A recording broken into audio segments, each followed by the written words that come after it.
It's been over 80 years since the atomic bomb was first, and so far, last, used in war. But many experts believe the danger of nuclear conflict today is greater than at any other moment in human history. The nuclear age officially began in 1945 with a blinding flash over the desert of New Mexico, the Trinity test. But the story of the bomb's birth began years earlier, not in America, but in Britain. In the quiet archives of the Bodleian Library in Oxford lies a chilling piece of history. A hand-typed document from 1940 created at the University of Birmingham by Otto Frisch and Rudolf Peierls, two Jewish scientists who had fled Hitler East Germany. This document wasn't just theoretical. It was the first detailed description of an atomic bomb small enough to be used as a weapon.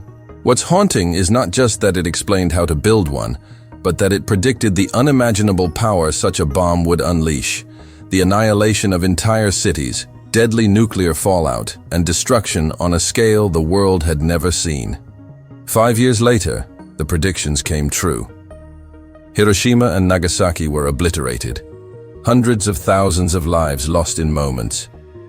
The bombs dropped on Japan had the explosive force of 15 and 20 kilotons of TNT, enough to help end World War II. But compared to what exists today, those were small bombs.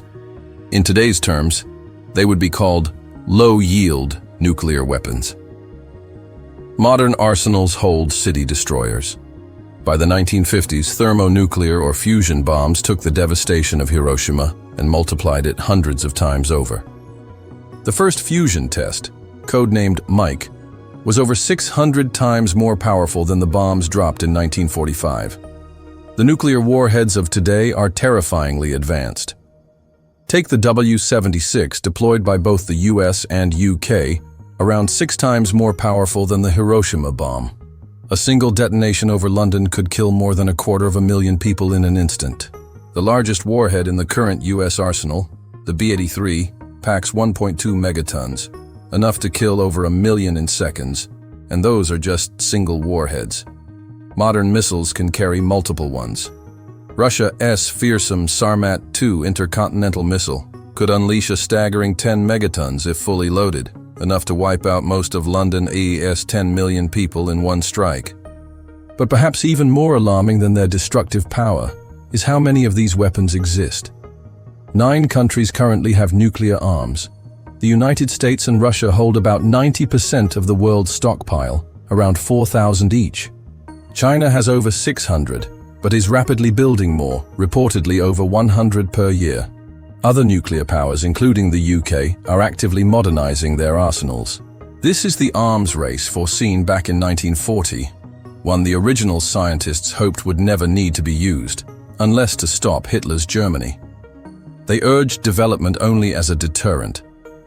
That concept, mutually assured destruction, has defined global politics ever since.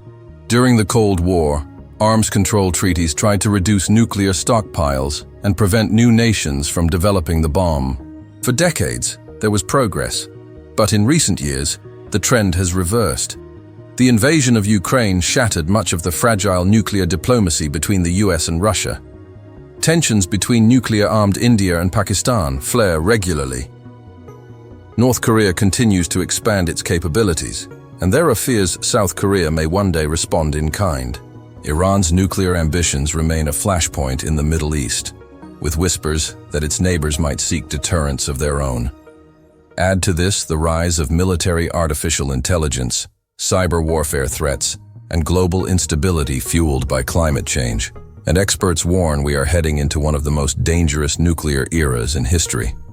The systems meant to prevent proliferation are breaking down. Superpowers refuse to negotiate, and the arms race accelerates.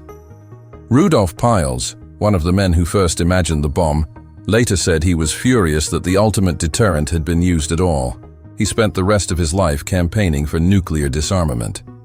That dream has never felt further away, and yet, perhaps, it has never been more important.